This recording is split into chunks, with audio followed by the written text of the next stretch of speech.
Alo, Trà Vinh xin chào các bạn. Hôm nay thì mình chia sẻ một cái món bánh hấp rất là ngon nè. Ở bên trong là nhân thịt, ăn ngon mà không có bị ngán. Đơn giản, bánh dù để nguội hoặc là để qua ngày vẫn mềm dẻo ngon lắm. Bây giờ mời các bạn mình cùng vào bếp để thực hiện luôn nha. Đầu tiên thì mình dùng ở đây là một chén bột gạo 150g, 100g bột nếp khoảng 2/3 chén, và bên đây là 50g bột năng nha. Mình dùng là 500ml nước cùng với một chút muối.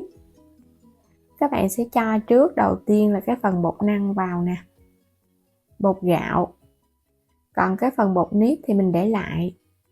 Tiếp theo là muối, rồi mình cho nước vô luôn nha, để hòa tan cái phần bột này, để cho bột của mình nó tan mịn ra đó.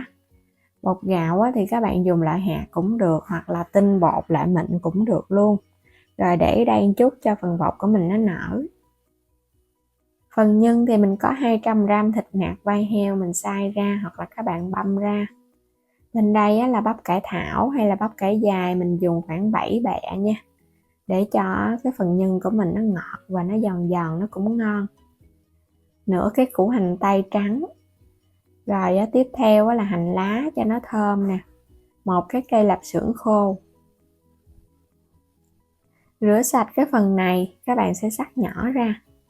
Bắp cải này thì mình thấy nó mềm và nó ngọt, còn cái bắp cải tròn thì nó giòn hơn, tùy các bạn nha, có thể thay bằng bắp cải tròn.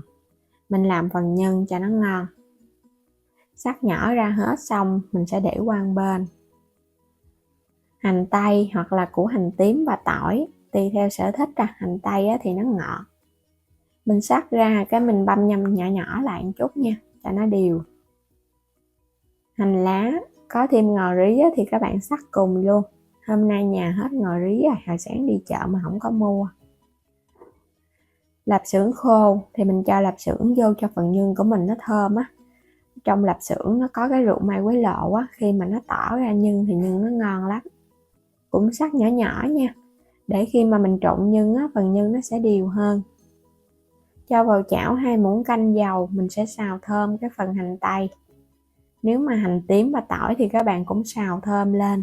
Rồi mình hãy cho lạp xưởng vô. Các bạn cũng đảo đều lên nha, hành tây không có cần phải để cho nó vàng đâu. Cho nó săn thơm thì mình cho thịt vô. Rồi xào tiếp. Rồi cái mình cho tiếp cái bắp cải vô nha. Bắp cải thì nó nhanh chín lắm, các bạn cho vào sau cùng. Mình đảo đều một chút nữa là được rồi. Để lâu quá một chút nữa bắp cải nó sẽ bị mềm á. Chuẩn bị gia vị, các bạn sẽ nêm nếm. Mình thêm vào đây 1 muỗng canh đường. Tiếp theo là một chút muối, 1 muỗng cà phê hạt nêm. Cuối cùng là 1 muỗng canh dầu hào để tạo cái độ bóng và thơm hơn cho nhân. Tiêu xay.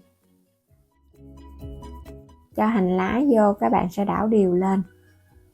Mình xào vậy là được rồi đó, phần nhân của mình nó ngon rồi. Một chút nữa mình sẽ để qua bên cái rây á, cho cái phần nước này nó lọt xuống thì bánh của mình nó sẽ không có nhão. Quay trở lại phần bột, khuấy đều lên, cho hết vào trong chảo. Các bạn sẽ đi làm cho phần bột nó lấy trùng á. Mình thêm vào dầu ăn muỗng canh. Đảo đều với mức lửa trung bình ha, để cho phần bột của mình nó đặc từ từ. Lấy trùng bột giúp cho bánh của mình nó đặc và nó dai ngon. Đối với cái phần bột này thì mình làm nó dễ lắm. Mình chỉ cần khuấy đều một chút và tự động nó sẽ đặc lại, mà các bạn không có sợ nó bị ốc trâu đâu. Tại vì mình cần cái khối bột cho nó dẻo và nó quyện lại luôn. Nên là cứ đảo ở mức lửa trung bình vậy là được. Khi mà nó quyện thành khói, không có còn bột ướt nữa, mình tắt bếp ha. Rồi vậy được rồi nè.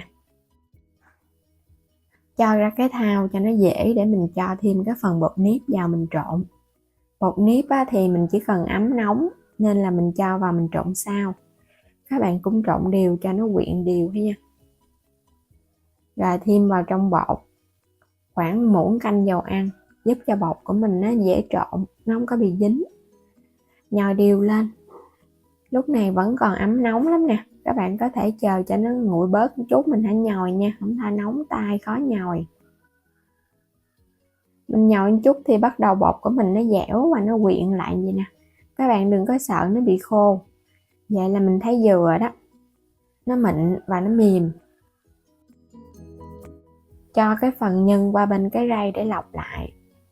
Cái phần nước á, nó sẽ rớt xuống bên dưới, nó không có bị nhão bánh. Mình lấy một cái viên bột vàng mỏng ra, rồi cái múc nhân cho vô à. Phần nhân của mình á, thì thích ăn nhiều á, thì các bạn gói cái bánh to một chút. Nhưng mà cái lượng nhân và lượng bột nó cũng đều đều thì ăn nó ngon nha. Đừng có bột nhiều quá ăn ngán. Gói xong á, thì mình túm cái mép vậy nè. Nhìn cho nó dễ thương một chút. Vậy là xong cái bánh. Mình siết qua bên đây lá chuối, nhớ thoa chút dầu. Mình cũng hấp nóng lá để cho nó dẻo hơn á. Các bạn làm tương tự những cái phần bánh còn lại nha. Cứ làm xong là mình siết qua bên cái lá chuối luôn. Đây mình làm được bao nhiêu đây bánh nè. Với lượng bột và lượng nhân vậy là nó vừa bột vừa nhân luôn. Bắt lên trên bếp thì mình nấu nước sôi sẵn ha. Mình hấp khoảng 20 phút. Và trong thời gian hấp các bạn nhớ mình xả hơi khoảng 2 lần để cho cái bánh của mình nó đừng có bị nở phình á. Bánh sau khi đủ thời gian á, thì mình tắt bếp luôn. Nhìn cái bánh nó bóng nè, phần bột nó trong lại hơn là bánh nó đã chín rồi đó. Lấy bánh ra mình rắc lên trên bánh một ít hành lá cho nó thơm.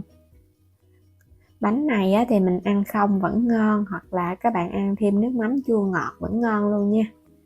Có cái phần bột á, thì mình thấy nó dẻo mềm nè, kết hợp giữa bột gạo và bột nếp, bánh ngon lắm. Giống như là mình làm cái bánh xíp ngọt vậy đó. Mà ăn cái bánh mặn á, thì nó cũng đổi vị, nó cũng ít có ngán hơn. Còn các bạn làm bánh ngọt á, thì lâu lâu mình đổi vị cũng ngon. Thèm ngọt á, thì cái lớp bột này các bạn làm nhân đậu xanh, mình thắng nước cốt dừa vẫn ngon luôn nha.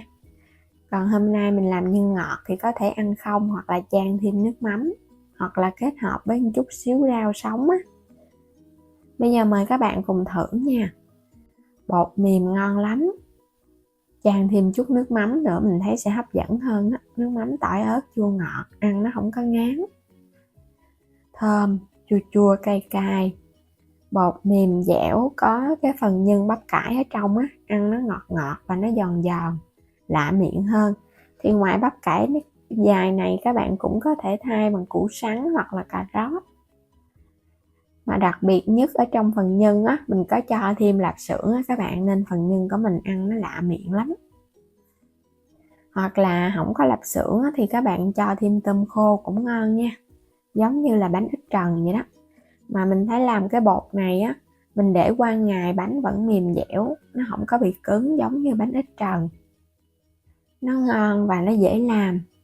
Bây giờ thì chúc các bạn ngon miệng nha. Vui lòng đăng ký kênh Alo Trà Vinh và Alo Trà Vinh 2 ủng hộ kênh mình. Xin chào tạm biệt và hẹn gặp lại các bạn ở những video tiếp theo.